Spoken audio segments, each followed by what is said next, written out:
कर रहा हूँ। अभी तक देवेश जी बताइए कहाँ तक मामला पहुँचा है? मामला तो यहाँ तक भी पहुँचा है कि देखिए सरकार अपना कार्रवाई कर रही है। मुझे जी। पूरा भरोसा है कि वो अपना कार्रवाई जरूर करेगी। जी। और उनकी जो मकान कर रहे थे, जितने मकान उनके सरकारी जमीन में है, सब पर वो कार्रवाई हो रही है। कल पैमाइश हुआ है जी। और पैमाइश में उनके वकील कर रहे हैं गलत पैमाइश हुआ है, तो क्या लग रहा है आप उस पर क्या आप कहेंगे? गलत पैमाइश नहीं हुआ है, जो हुआ है सही हुआ है। वो अपने बचाव के लिए कर रहे हैं ताकि वो सब लोग बच जाएं। जी।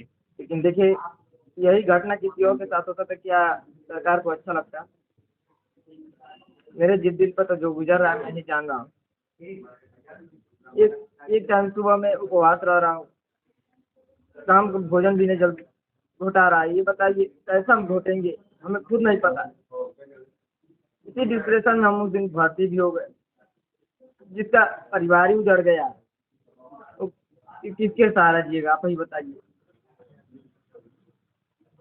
अच्छा दिवेश, जो प्रेमचंद यादव थे, इनका आपके परिवार के प्रति क्या रिएक्शन रहता था पहले, ये घटना होने से पहले? देखिए घटने से पहले 2014 में चाचा जी का बयाननामा करा लिए। हमारे चाचा जी मंदबुद्धि के थे, दिमाग से ठीक नहीं थे। उनको पहचान पत्र बनवाने गए थे, उसी हिसाब से वो उनको आना चाहिए पूछने के लिए कि आपका भाई खेतबाड़ी बेचने के लिए आया, कम से कम उनको राय लेना चाहिए था। उन्होंने नहीं लिया। और तभी से 2014 से मेरे चाचा जी को गायब करके चाहे किडनैप करके जो भी कुछ आसानी पानी वगैरह जो भी कराते थे, मतलब आज तक उनका पता नहीं चला। 9-10 सालों से उनके घर ही रहते हैं। अभी वो तो सूरत में नौकरी कर रहे हैं, बातचीत हुई थी? नहीं, मुझसे नहीं बातचीत हुई। जब प्रशासन ने बताया कि तुम्हारे भाई और भौजाई और दोनों भतीजा मर गए, तो उन्होंने सर नीचे कर लिया, हिम्मत नहीं लिया कि वो बोल सके। अगर जो वही काम पहले और कर दिए होते ताकि मेरा परिवार साथ होता। उनकी पत्नी का ये भी आरोप था कि जो आपके पिताजी वो निकाल दिए थे उनको, भाई को घर से। नहीं, ये झूठ बात है, इसके लिए मैं सहमत नहीं हूँ। देवेश आपकी जो फसल उसल थी, क्या पहले भी मतलब जो प्रेमचंद यादव पहले भी कटवाता था? हाँ, कई बार कटवाता था। जो भी फसल कटवाता था 10-20 गुंडों को लेकर कटवाता था और हथियार के साथ कटवाता था। उसकी पत्नी भी, उसके घर भर वाले आकर के हम लोगों को गाली गुस्सा मारपीट करके सब करवाते थे। हम लोग बस पीड़ित थे। हम लोग जाए प्रशासन के पास, किसके पास जाए, हम लोग कागज दबा दिया जाता था। आज मैं कह नहीं सकता हूँ, लेकिन मैं अब कहूँगा। उनके जब मैंने बलिया चला गया पिंडदान कराने के लिए, फिर पिंडी था 1 तारीख को शाम को 7 बजे मैं बलिया चला गया। और मेरा भाई बोला भैया 2 अक्टूबर को हमारा जन्मदिन है, हमारे लिए कुछ है ना, तो हम बोले कि मदद तो हम कर देंगे, तुम्हारे लिए पूजा मैं जा रहा हूँ और मैं आ जाऊँगा। तभी तो 6 बजे फोन आया भाई का, भैया जो प्रेमचंद यादव हैं लो, उनके परिवार वाले ईटा पत्थर चलवा रहे हैं लो। 7 बजे मैंने फोन किया तो भाई मेरा परिवार ही खत्म हो गया। आज मेरा रोते रोते आंसू भी सूख गया। मैं कैसे रहूं, ये बताइए। जिसके माँ बाप का साया, परिवार साया हट गया, वो बच्चा कैसे जिएगा, कैसे सहारे रहेंगे, किसके सहारे, आप ही बताइए। आज दिवेश, आपके परिवार के ऊपर एक बड़ा आरोप लग रहा है कि इनके परिवार वाले ही प्रेम यादव की हत्या की है या मार डाले। ये बिल्कुल झूठ बात है। कौन?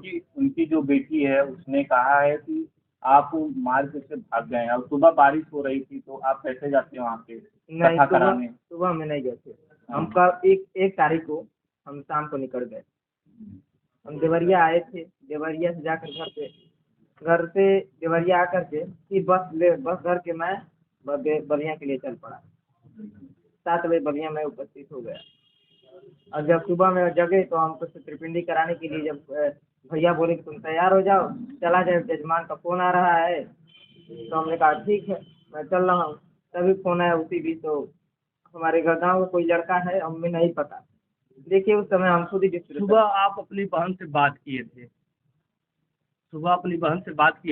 तो बहन आपसे क्या कह रही थी? बहन नहीं बात की, भाई ही बात किया। जो मैं सच है वह मैं बताता हूँ। अब आपको किस तरह के लोगों का सहयोग मिल रहा है? सहयोग तो बहुत अच्छे मिला है, लेकिन देखिए आज भैया नहीं होते और जयप्रकाश प्रसाद जी नहीं होते, वही मेरे माँ बाप, वही सब कुछ है। उनको कागज दिया गया, हम और हमारे जीजा जी दिए गए, लेकिन उन्होंने दिया प्रशासन उनको कागज दबा दिया गया। वो भी मेरे पास आए थे बिलख करके, दुखी भी थे, रो भी रहे थे। और जो हमारा भाई जो जिंदगी और मौत से लड़ रहा है गोरखपुर मेडिकल कॉलेज में, उनके बड़े लड़के विश्वजीत भैया जी जो जा भी रहे हैं काफी मिलने के लिए, और हमारे सोलम मणि भैया जी उस दिन नहीं होते तो मेरा समझिए मेरी जिंदगी नहीं बची। इसको एक जातिगत एंगल दिया जा रहा है ब्राह्मण और यादव का, इस पर क्या कहेंगे? देखिए जो कार्रवाई है वो सरकार कर रही है, ये सब जो भी जातिवाद है इससे हम कुछ कह नहीं सकते। और जो श्री अखिलेश यादव जो जी भैया है, हमारे भी पीड़ित को समझे, हम भी पीड़ित हूँ। मान लीजिए हमारा पूरा परिवार चला गया, अब मैं कैसे जीऊँगा मुझे खुद ही नहीं पता है। क्या चाहते हैं अखिलेश यादव या शिवपाल यादव जी आपके पास आए और आपकी मदद करें?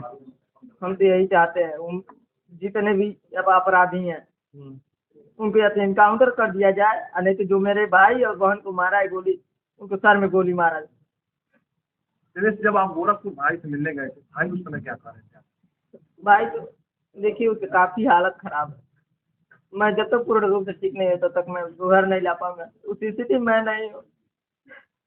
लेकिन अभी अब तक देवेश जी अपने माँ बाप के साथ रहे, भाई बहन के साथ रहे, आज आपका परिवार छोड़कर चला गया, अब कैसे आप रह रहे हैं?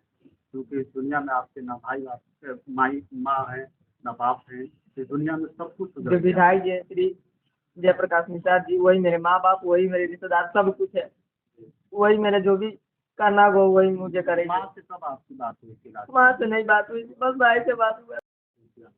पिताजी से भी बात नहीं हुई तो भाई बोला केवल फोन करके, हाँ बोला भैया तुम जल्दी से आ जाओ, बोले कि बाबू देखो हम 4 बजे इधर नहीं आ पाएंगे। बात हुआ तो आपसे भाई कह रहा था कि तुम जल्दी लोग आए हैं मार रहे हैं। हाँ जल्दी पूछा, प्रशासन का फोन कर, प्रशासन को हमने बहुत फोन किया लेकिन प्रशासन नहीं जल्दी पहुंची, 1 घंटे पहले पहुंच गई होती तो मेरे माँ बाप जिंदा होते। ये बहुत ही दुखद ही घटना है।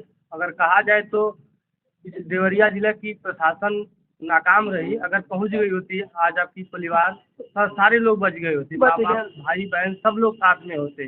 लेकिन इसका कहीं ना कहीं आरोप लगा रहे हैं लोग कि राजस्व विभाग भी कहीं ना कहीं दोषी है, शासन प्रशासन भी दोषी है। कई बार एप्लीकेशन दिया गया है उनकी मकान ढहवाने के लिए, भाई देखिए जो भी कुछ है कार्रवाई, लेकिन कागज दबा दिया जाता था। और हम लोग जाते थे थाने पर तो हम लोगों को भड़कवा करके धमकवा करके उनके, वो बोलता था मैं थाना मेरा है, मेरा इलाका है, तुम कुछ कर नहीं पाओगे, पूरा घर गिरवा करके। अच्छा, घर आता था धमकी भी देते थे? अरे उसकी पत्नी भी आती थी, और उसकी पत्नी इतना हम तो बोल रही है जो आखिरी घर का चिराग है उसको भी हम खत्म, हम तो मारेंगे ही, बदमाश भी मारेंगे। ये बताइए अब हमारे पास बचा ही क्या है? आपका शासन प्रशासन से क्या उम्मीद है?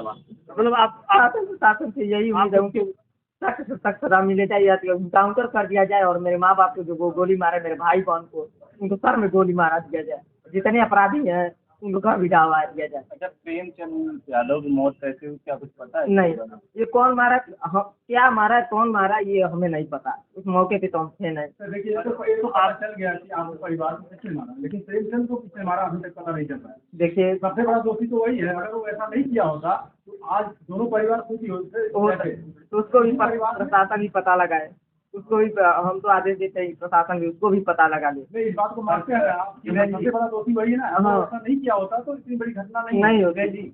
और इतना सुबह में क्या कर